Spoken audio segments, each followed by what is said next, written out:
শাসন পঞ্চায়েতের উদ্যোগে আমাদের পাড়া আমাদের সমাধান ক্যাম্পে উপচে পড়া ভিড়। বারাসাত ২ নম্বর ব্লকের শাসন ইউনিয়ন হাই স্কুল প্রাঙ্গণ শুক্রবার সকাল থেকেই যেন রূপ নেয় এক উৎসব মুখর চত্বরে। ব্যানারে স্পষ্ট আমাদের পাড়া আমাদের সমাধান। মানুষের ভিড়ে জমজমাট ক্যাম্প চত্বর। সরকারি পরিষেবা নিতে বিভিন্ন প্রান্ত থেকে এসেছেন সাধারণ মানুষ। কারোর হাতে আধার কার্ড, কেউ আবেদনপত্র নিয়ে লাইনে, কেউ বা স্বেচ্ছাসেবকদের থেকে নিচ্ছেন তথ্য।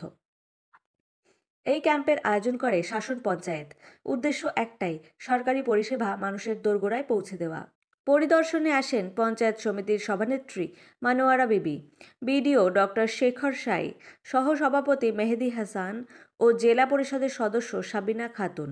তারা ক্যাম্প ঘুরে মানুষের সঙ্গে কথা বলেন, অভিযোগ শোনেন ও পরিষেবার গুণমান খতিয়ে দেখেন।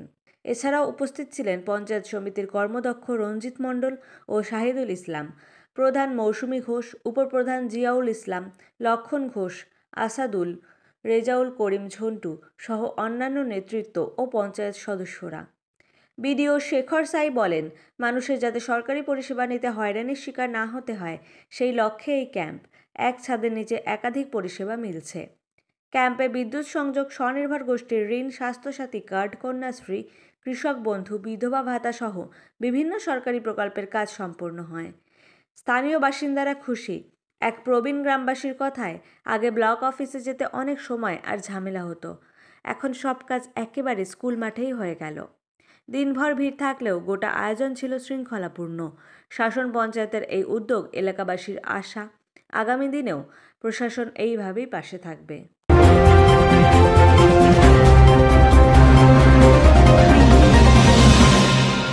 বাংলার নেত্রী মমতা বন্দ্যোপাধ্যায়, তিনি কিন্তু কোনো দল দেখে না, কোনো জাত দেখে না, কোনো কিছু দেখে না। আজকে দেখুন আমাদের রোহনদা গ্রাম পঞ্চায়েতে, ওখানে আইএসএফ এর মেম্বাররা আছে। আমি ওই ক্যাম্পে পরিদর্শন করতে গেছিলাম, ঘুরে ঘুরে দেখলাম তাদেরও খুব উৎসাহ। তারাও লাইনে দাঁড়িয়ে তারা কিন্তু তাদের কাজের কথাটা বলছে। এবং আমিও ওখানে বক্তব্যের মাধ্যমে বললাম যে আমাদের নেত্রী মমতা বন্দ্যোপাধ্যায় তিনি ঘোষণা করেছে যে ৮০,০০০ বুথে এবং ৮,০০০ কোটি টাকা, প্রত্যেকটা বুথে ১০ লক্ষ করে টাকা দেবে। তাহলে যে বুথে আইএসএফ এর মেম্বাররা আছে সেই বুথগুলো ওরা ওদের মতো করে তারা পাবলিকরা এসে তারা কিন্তু দাঁড়িয়ে লাইনে দাঁড়িয়ে, আমি বলেছি তোমরা হুড়ুহুড়ি করবে না, যা মানুষের ডিমান্ড আছে, যারা আমাদের আধিকারিকরা ছিল তাদেরকে বললাম ওদের ডিমান্ডটা দেখে ওদের ডিমান্ডগুলো লিখতে হবে, তারপরে ১, ২, ৩, ৪ সিরিয়াল ফেলে দেবে।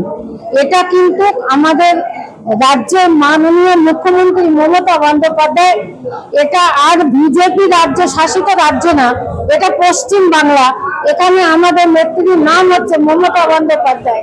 কোনো হিংসা রাজনীতি করেন না, কোনো জাতির রাজনীতি করেন না। তিনি সবসময় বলেন আমরা একত থাকবো, আমরা ঐক্য থাকবো, আমরা একসঙ্গে কাজ করব। ওই জন্য আজকের এই আমাদের পাড়া আমাদের সমাধান, এই যে একটা যুগান্তকারী প্রকল্প, ভারতবর্ষে কোনো একটা রাজ্যে আপনারা দেখাতে পারবেন না সেই রাজ্যে ১০ লক্ষ করে টাকা প্রত্যেকটা বুথে বুথে দিয়েছে। তো আমরা এখনো পর্যন্ত সত্যি করে খুব ভালো করে করতে পেরেছি।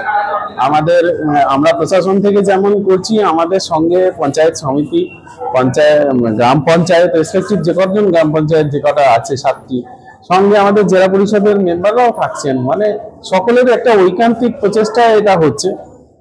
সঙ্গে মানুষকে আমরা যে সুযোগটা দেবার কথা, যেটা স্কিমে বলা আছে, সেটা আমরা 100% কেন 200% দেওয়ার চেষ্টা করছি। তার ফলে মানুষ সন্তুষ্ট আছে যে না, আমরা গেলে আমাদের কথাটা বলতে পারছি। আমাদের একটা গত ২-৩ দিন আগে একটা ক্যাম্প হয়েছে রোহনডাতে, সেখানে একটা বুথে ৪৭টা স্কিম এসেছে। আমরা ৪৭টাই নিয়েছি, আমরা কিন্তু বলিনি যে না ১৭টার বেশি নেব না।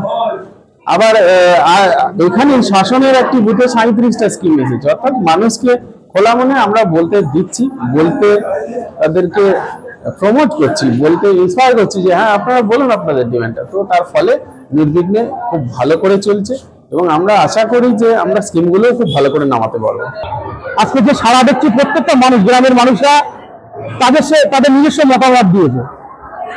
তারা আজকে আমরা পঞ্চায়েত সমিতিতে যেগুলো কাজগুলো করেছি আমরা, তোমাদের গ্রামের মেম্বাররা পঞ্চায়েত থেকে যেসব কাজগুলো করেছে সেগুলো তো হচ্ছে সেটা জনসাধারণের জন্য। আর এটা ব্যক্তিগত এই 10 লাখ টাকা করে যেগুলো ছোট ছোট কাজগুলো, যেগুলো অনেক সময় আমাদের নজরে এড়িয়ে অনেক সময় ছোট কাজগুলো ব্যক্তিগত অনেকের কাজ থাকতে পারে, দুজনের গ্রামের দুটো পরিবারের কাজ থাকতে পারে।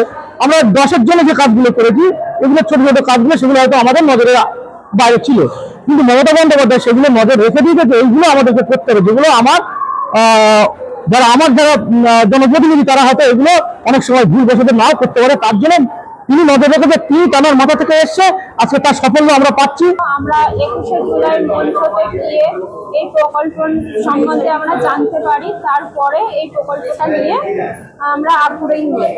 এখানে এসে দেখতে পাচ্ছি মানুষ যেটা বলছে সেটাই এখানে নেওয়া হচ্ছে। এখানে অনেক ধরনের স্কিম এখানে রাখা আছে, প্রায় 16 ধরনের স্কিম এখানে রাখা আছে। ছোট ছোট কালভার্ট রাখা আছে, আইসিডিএস স্কুলের যে সেট আপগুলো রাখা আছে, রান্নাঘরে যেটা আর কি ওটা রাখা আছে, ছোট ছোট রাস্তাগুলো এখানে রাখা আছে, যেগুলো আমরা পঞ্চায়েত থেকে করতে পারি।